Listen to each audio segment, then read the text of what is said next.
불교는 이렇게 말합니다. 답이 아니라 질문으로.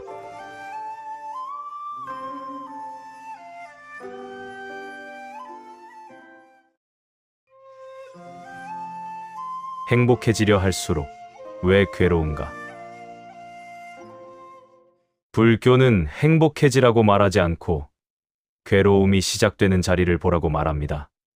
사람들은 흔히 불교를 위로의 종교라고 생각합니다. 힘들 때 다가와 마음을 달래주고 괴로움을 덜어주는 말들을 건네는 가르침이라고 여깁니다. 그러나 불교가 처음 내미는 것은 위로가 아닙니다. 불교가 가장 먼저 건네는 것은 질문입니다. 부처님은 사람들에게 이렇게 묻습니다. 그대는 지금 괴롭습니까? 그리고 곧이어 이렇게 묻습니다. 그 괴로움은 지금 어디에서 시작되고 있습니까? 불교는 처음부터 행복을 말하지 않습니다. 행복해지라고 말하지 않습니다. 잘 될 것이라고 말하지 않습니다. 괜찮아질 것이라고도 말하지 않습니다. 대신 괴로움을 정확히 보라고 말합니다. 그 괴로움이 어디에서 일어나고 있는지 보라고 말합니다. 부처님이 깨달은 첫 번째 진리는 고성제입니다. 삶에는 괴로움이 있다는 사실입니다. 이 말은 비관이 아닙니다. 부정도 아닙니다. 현실을 정확히 바라보라는 요청입니다. 부처님은 제자들에게 말합니다. 태어남에는 괴로움이 있습니다. 늙음에는 괴로움이 있습니다. 병듦에는 괴로움이 있습니다. 죽음에는 괴로움이 있습니다. 이 말은 삶이 불행하다는 선언이 아닙니다. 삶을 미워하라는 말도 아닙니다. 삶을 미워하지 말라는 가르침입니다. 사람들은 흔히 이렇게 묻습니다. 왜 불교는 이렇게 어두운 이야기부터 시작하는가? 왜 처음부터 괴로움을 말하는가? 왜 희망을 먼저 말하지 않는가? 부처님의 대답은 분명합니다. 괴로움을 보지 못한 사람은 괴로움에서 벗어날 수 없기 때문입니다. 어느 날 한 제자가 부처님께 묻습니다. 세존이시여, 사람들은 모두 행복해지고 싶어 합니다. 그렇다면 행복해지는 법을 먼저 가르쳐 주시면 안 되겠습니까?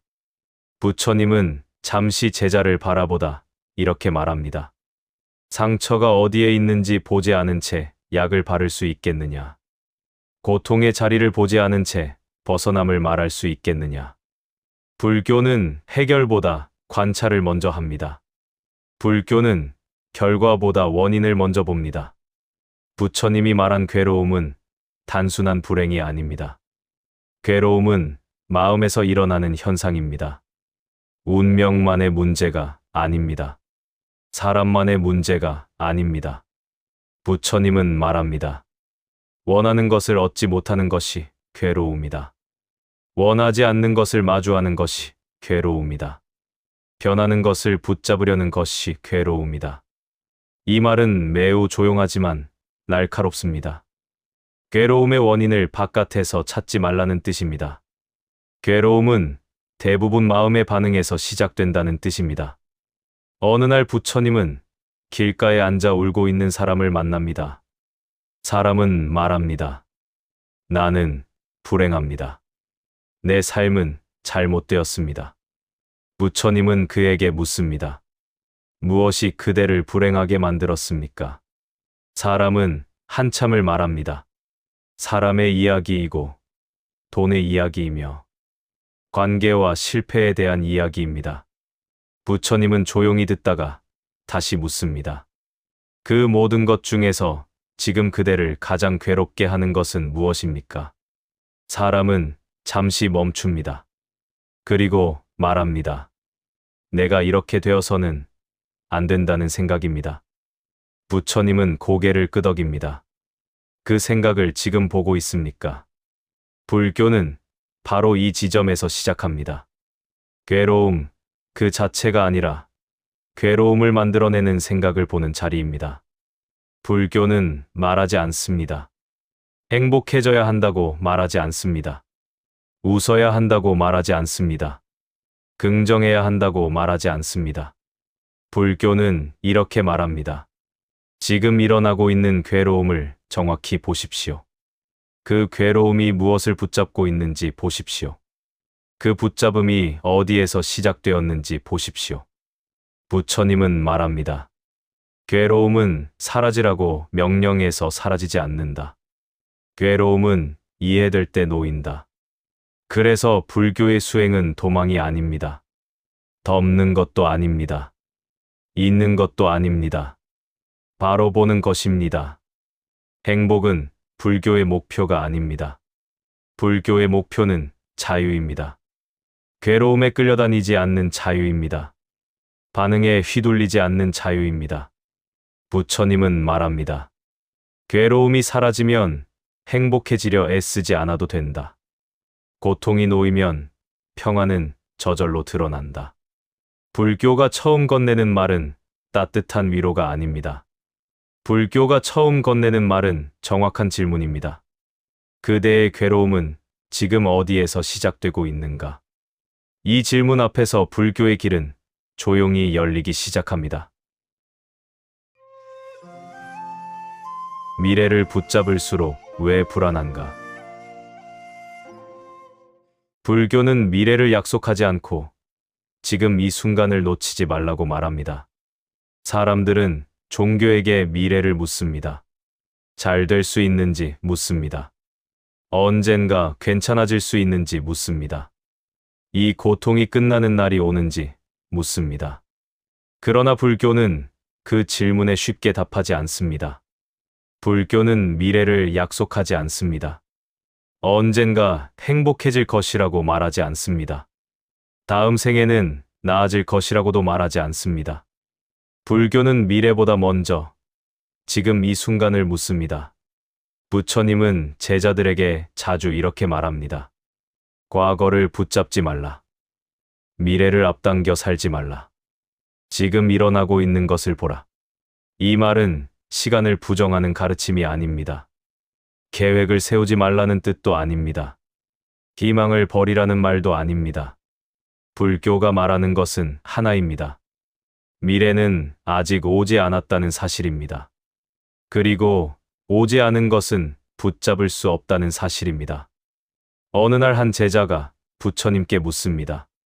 세존이시여, 저는 늘 미래가 두렵습니다. 앞으로 어떻게 살아야 할지 알 수 없습니다. 잘못된 길로 가고 있는 것 같아 불안합니다. 부처님은 제자를 바라보며 묻습니다. 지금 그대는 어디에 있는가? 제자는 대답하지 못합니다. 부처님은 다시 묻습니다. 그대의 몸은 지금 어디에 있는가? 그대의 마음은 지금 어디에 있는가? 이 질문 앞에서 제자는 처음으로 침묵합니다.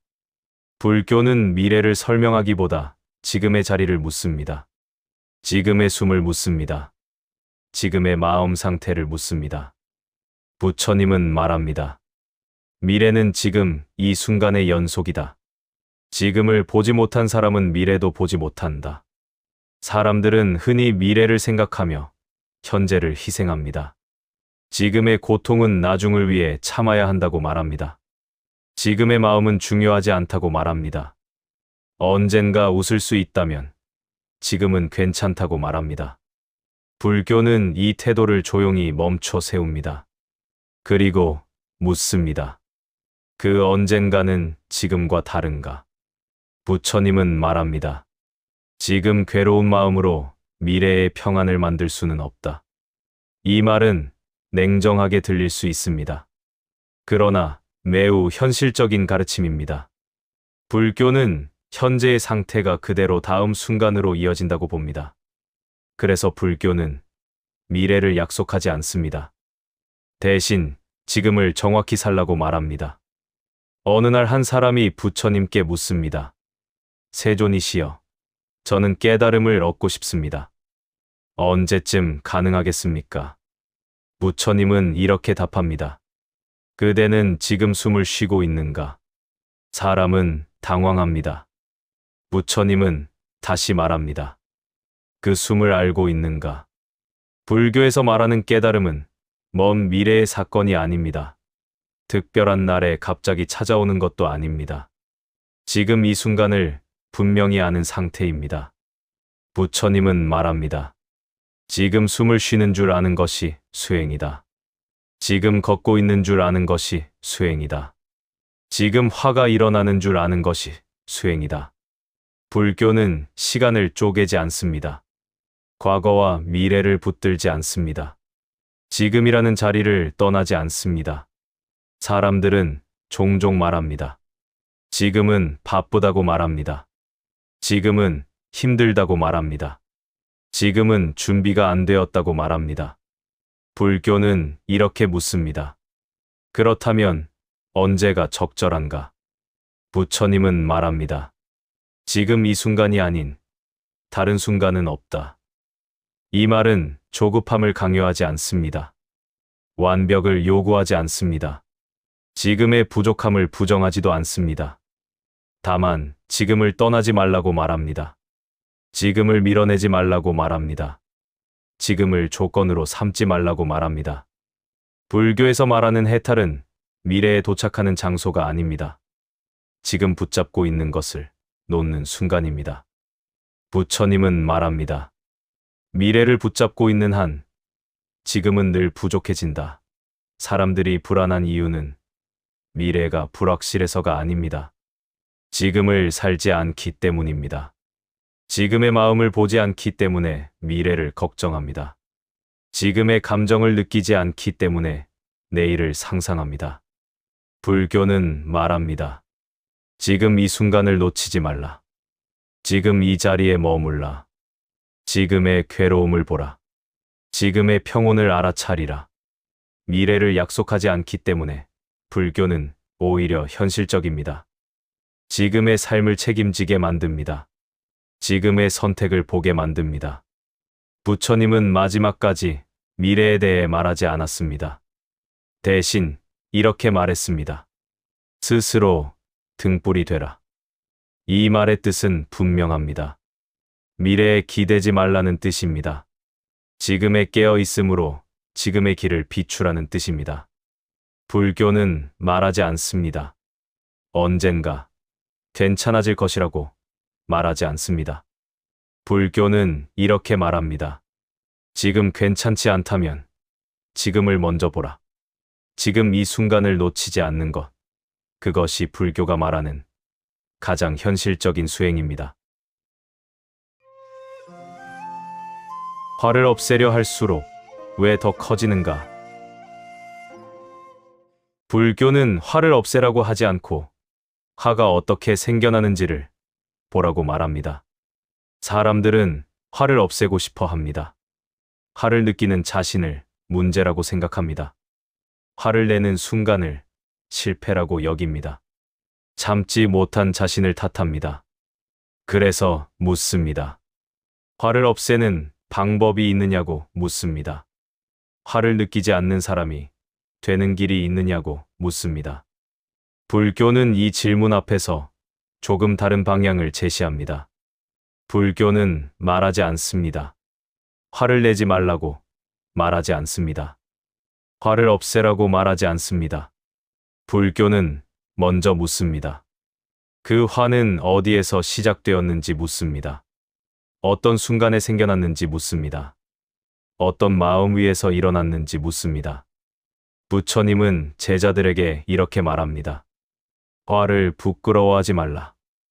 화를 숨기려 하지 말라. 화를 그대로 보라.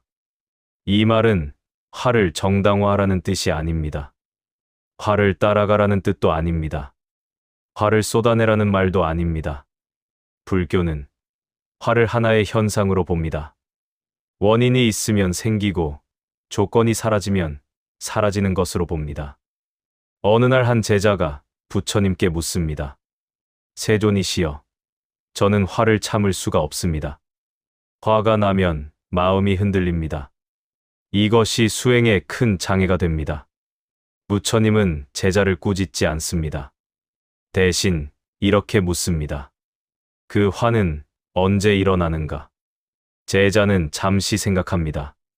부처님은 다시 묻습니다. 누군가 그대를 무시했을 때인가? 기대가 어긋났을 때인가?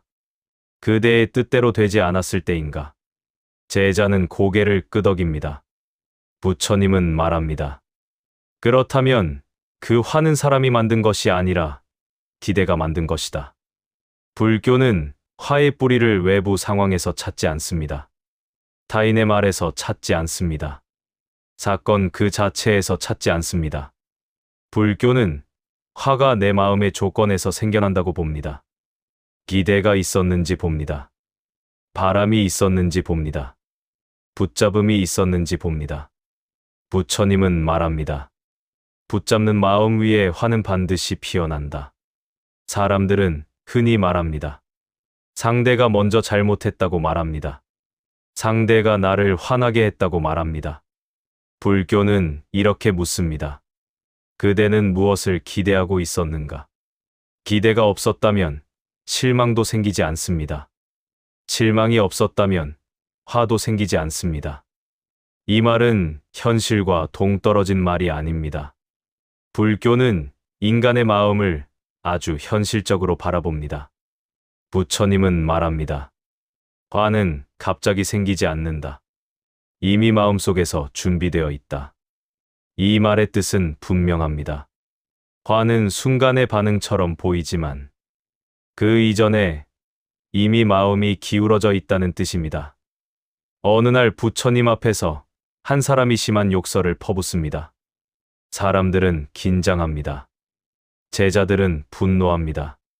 그러나 부처님은 아무 말도 하지 않습니다. 표정도 변하지 않습니다. 그 사람이 묻습니다. 왜 아무 말도 하지 않습니까? 부처님은 이렇게 말합니다.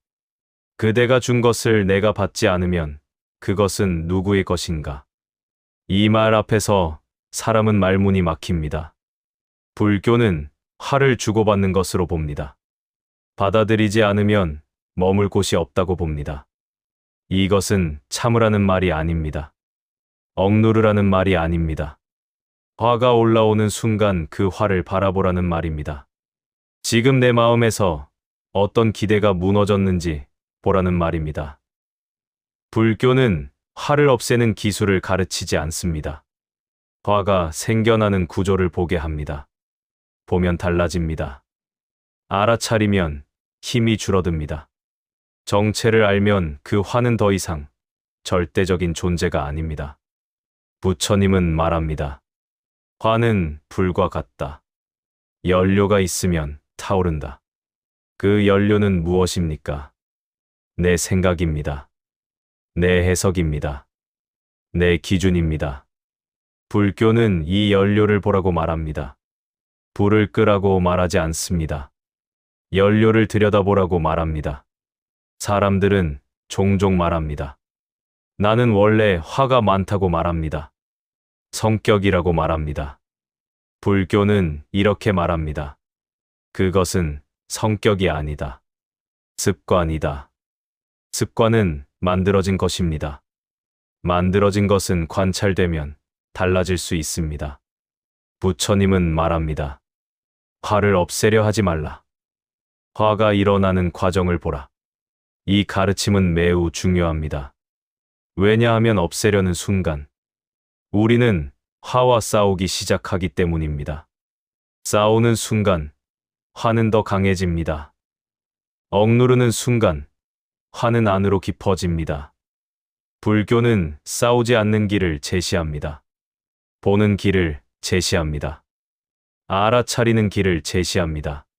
지금 화가 올라오는지 봅니다. 가슴이 조여오는지 봅니다. 생각이 거칠어지는지 봅니다. 그 순간 화는 이미 절반의 힘을 잃습니다. 불교는 말합니다. 화는 나의 정체가 아니다. 화는 지나가는 현상이다. 이 사실을 아는 것, 그것이 수행입니다. 불교는 화 없는 인간을 만들지 않습니다. 화에 끌려가지 않는 인간을 말합니다. 부처님은 말합니다. 보이면 이미 놓고 있다. 화가 보이는 순간 그 화는 더 이상 그대를 완전히 지배하지 못합니다. 불교는 이렇게 말합니다. 화를 없애려 하지 말라. 화를 부정하지 말라. 화를 그대로 보라.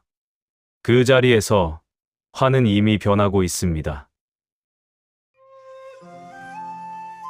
내려놓으려는 순간 왜 더 붙잡는가? 불교는 버리라고 하지 않고 무엇을 붙잡고 있는지 먼저 알아차리라고 말합니다. 사람들은 불교를 떠올리면 가장 먼저 떠올리는 말이 있습니다. 버려라, 놓아라, 집착하지 말아라. 그래서 불교는 무언가를 끊임없이 포기하라고 말하는 종교처럼 보입니다. 사랑도 버리고, 욕망도 버리고, 관계도 버려야 할 것처럼 느껴집니다. 그러나 불교는 처음부터 버리라고 말하지 않습니다. 놓으라고 재촉하지 않습니다. 끊으라고 강요하지 않습니다. 불교가 먼저 하는 말은 훨씬 조용합니다. 훨씬 느립니다. 불교는 묻습니다. 지금 무엇을 붙잡고 있는지 묻습니다. 그 붙잡음이 어디에 숨어 있는지 묻습니다. 부처님은 제자들에게 이렇게 말합니다. 버리려 하지 말라. 붙잡고 있음을 먼저 보라. 이 말은 매우 중요합니다. 왜냐하면 붙잡고 있다는 사실을 보지 못한 상태에서 버리려 하면 마음은 더 강하게 움켜쥐기 때문입니다. 사람은 놓으려 할수록 더 꽉 잡습니다. 잊으려 할수록 더 선명해집니다. 불교는 이 마음의 작동을 아주 정확히 알고 있습니다. 어느 날 한 제자가 부처님께 묻습니다. 세존이시여, 저는 집착을 끊고 싶습니다. 어떻게 하면 놓을 수 있습니까? 부처님은 곧바로 답하지 않습니다. 잠시 제자를 바라본 뒤 이렇게 묻습니다. 그대는 지금 무엇을 잃을까 두려워하는가? 제자는 말문이 막힙니다. 놓고 싶다고 말했지만 잃고 싶지 않은 것이 마음속에 분명히 있었기 때문입니다. 부처님은 말합니다. 붙잡음은 사랑의 다른 이름이 아니다. 두려움의 다른 이름이다. 불교는 집착을 욕망으로만 보지 않습니다. 불안으로 봅니다. 사라질까 두려운 마음으로 봅니다. 그래서 불교는 말합니다. 붙잡고 있는 대상을 보지 말고 붙잡고 있는 이유를 보라고 말합니다. 사람은 사람을 붙잡습니다. 관계를 붙잡습니다. 기억을 붙잡습니다. 자신이 만들어 놓은 나의 모습도 붙잡습니다. 그리고 말합니다. 이것이 나라고 말합니다. 이것이 없으면 나는 무너진다고 말합니다. 불교는 여기에서 멈춥니다. 그리고 묻습니다. 정말 그대는 그것 없이는 존재하지 않는가? 부처님은 제자들에게 끊임없이 이 질문을 던집니다. 답을 요구하지 않습니다. 생각하라고 말하지 않습니다. 다만 스스로 보라고 말합니다. 어느 날 부처님 앞에서 한 여인이 울며 호소합니다. 사랑하는 이를 잃었다고 말합니다. 살아갈 수 없다고 말합니다. 부처님은 말합니다. 그대는 그 사람을 사랑했는가? 아니면 그 사람이 그대 곁에 있다는 사실을 붙잡고 있었는가? 이 질문 앞에서 여인은 아무 말도 하지 못합니다. 불교는 잔인하지 않습니다. 그러나 솔직합니다. 사랑과 집착을 섞어서 부르지 않습니다. 불교는 말합니다. 사랑은 자유롭게 합니다. 집착은 붙잡습니다. 부처님은 말합니다. 놓음은 결단으로 오지 않는다. 이해로 온다. 이 말의 뜻은 분명합니다. 억지로 놓으려 하면 마음은 반발합니다. 그러나 붙잡고 있음을 분명히 보면 자연스럽게 힘이 빠집니다. 불교는 버리라는 말보다 보라는 말을 더 많이 사용합니다. 지금 붙잡고 있는 생각을 봅니다. 지금 놓치기 두려운 감정을 봅니다. 지금 잃을까 불안한 대상을 봅니다. 그 순간 집착은 정체를 드러냅니다. 정체가 드러난 집착은 이미 예전과 같지 않습니다. 어둠 속에서 커지던 힘을 잃기 시작합니다. 부처님은 말합니다. 집착은 빛을 보면 줄어든다. 불교는 빛을 비춥니다. 강제로 떼어내지 않습니다. 그저 지금 무엇을 쥐고 있는지 손을 들여다보게 합니다. 손바닥을 펴보면 놀라운 사실을 알게 됩니다. 이미 너무 힘이 들어가 있었다는 사실입니다. 그 힘 때문에 스스로 아파하고 있었다는 사실입니다. 불교는 말합니다. 아픔을 만든 손을 먼저 보라.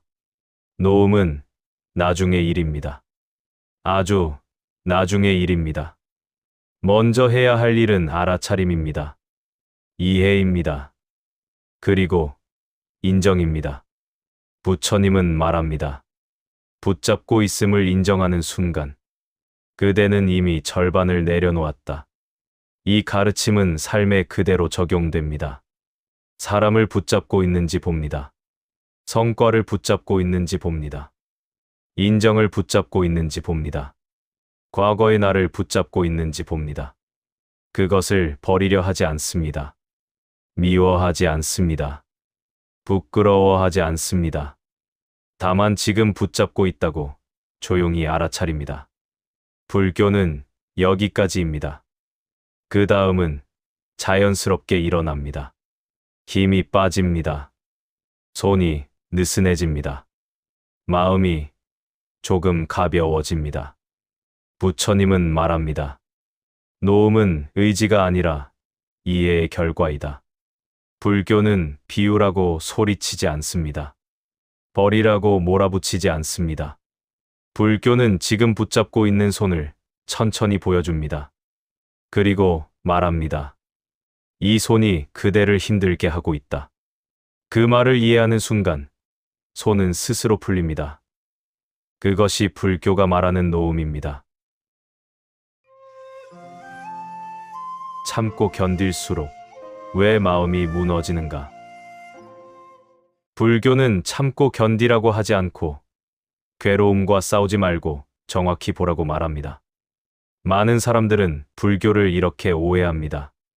불교는 참고 견디는 종교라고 생각합니다. 아프면 참으라고 말하고 괴로우면 버티라고 가르친다고 여깁니다. 화를 내지 말라고 하고 욕망을 억누르라고 말한다고 생각합니다. 그러나 불교는 처음부터 참으라고 말하지 않습니다. 견디라고 말하지 않습니다. 불교가 가장 먼저 건네는 말은 이것입니다. 괴로움을 정확히 보라는 말입니다. 부처님 앞에 한 제자가 찾아옵니다. 그는 오래 수행했지만 마음은 편안해지지 않았습니다. 제자는 말합니다. 수행을 하면 괴로움이 사라질 줄 알았습니다. 그런데 괴로움은 줄어들지 않습니다. 제가 아직 더 참지 못해서입니까? 부처님은 그 말을 듣고 곧바로 고개를 저으십니다. 그리고 이렇게 말합니다. 나는 그대에게 참으라고 가르친 적이 없다. 제자는 놀랍니다. 그는 불교가 인내를 가르친다고 믿고 있었기 때문입니다.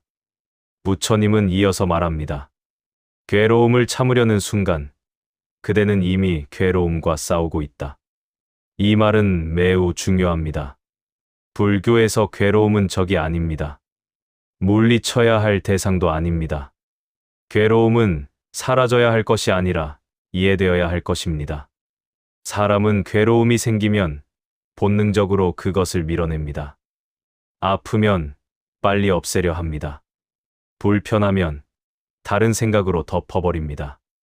두려우면 애써 강해지려 합니다. 이 모든 태도에는 공통점이 있습니다. 괴로움을 보지 않으려는 태도입니다. 불교는 이 지점을 정확히 짚습니다. 괴로움이 깊어지는 이유는 괴로움이 강해서가 아니라 괴로움을 제대로 보지 않기 때문이라고 말합니다. 부처님은 제자에게 묻습니다. 그대가 괴로울 때 그 괴로움은 어디에 있는가? 제자는 쉽게 대답하지 못합니다. 마음에 있다고 말하기에는 막연하고 몸에 있다고 말하기에도 어색합니다. 부처님은 다시 말합니다. 괴로움은 상황에 있지 않다. 사람에게도 있지 않다. 괴로움은 반응 속에서 생긴다. 불교에서 괴로움은 어떤 사건 그 자체가 아닙니다. 사건을 붙잡는 마음의 움직임입니다. 말 한마디가 괴로운 이유는 그 말이 날카로워서가 아닙니다. 그 말을 붙잡고 되새기기 때문입니다. 상실이 괴로운 이유는 떠남 때문이 아닙니다. 떠나지 않았어야 한다는 생각 때문입니다. 부처님은 이렇게 가르칩니다. 괴로움은 느껴지는 것이 아니라 붙잡히는 것이다. 이 말은 괴로움을 없애라는 말이 아닙니다. 괴로움을 부정하라는 말도 아닙니다. 괴로움을 있는 그대로 보라는 말입니다. 불교에서 말하는 보기는 분석이 아닙니다. 판단도 아닙니다. 좋다 나쁘다를 가르지 않고 이유를 붙이지도 않고 단지 일어나고 있음을 아는 것입니다. 제자는 다시 묻습니다. 괴로움을 그대로 보면 더 아프지 않습니까? 부처님은 이렇게 답합니다. 보지 않기 때문에 더 아프다. 이 문장은 불교 수행의 핵심입니다. 괴로움을 참는 사람은 언젠가 무너집니다. 괴로움을 억누르는 사람은 언젠가 터집니다. 그러나 괴로움을 보는 사람은 그 괴로움이 머물렀다가 사라지는 과정을 봅니다. 부처님은 제자에게 비유를 듭니다. 불에 손을 대고 눈을 감은 채 참으면 화상은 깊어진다. 눈을 뜨고 불을 보면 손을 뗄 수 있다. 불교의 길은 눈을 감고 버티는 길이 아닙니다. 눈을 뜨고 바라보는 길입니다. 화가 날 때도 마찬가지입니다. 불교는 화를 없애라고 하지 않습니다. 화를 누르라고 하지 않습니다. 화가 어디서 시작되는지를 보라고 말합니다. 화는 갑자기 생기지 않습니다. 늘 생각이 먼저입니다. 내가 옳다는 생각, 상대가 틀렸다는 생각, 이 상황은 이래야 했다는 생각. 이 생각이 보이지 않을 때 화는 나라고 착각됩니다. 그러나 그 생각이 보이는 순간 화는 하나의 현상이 됩니다. 부처님은 말합니다. 괴로움은 그대를 벌하지 않는다. 그대가 괴로움을 벌하고 있다. 이 가르침은 잔인하지 않습니다. 차갑지도 않습니다. 오히려 매우 자비롭습니다. 왜냐하면 괴로움과 싸우지 않아도 되는 길을 열어주기 때문입니다. 불교는 말합니다. 괴로움을 없애는 사람은 지칩니다. 괴로움을 이해하는 사람은 자유로워집니다. 그래서 불교는 참고 견디라고 말하지 않습니다. 강해지라고 말하지 않습니다. 대신 이렇게 말합니다. 괴로움을 정확히 보십시오. 그것이 사라지는 첫 순간입니다.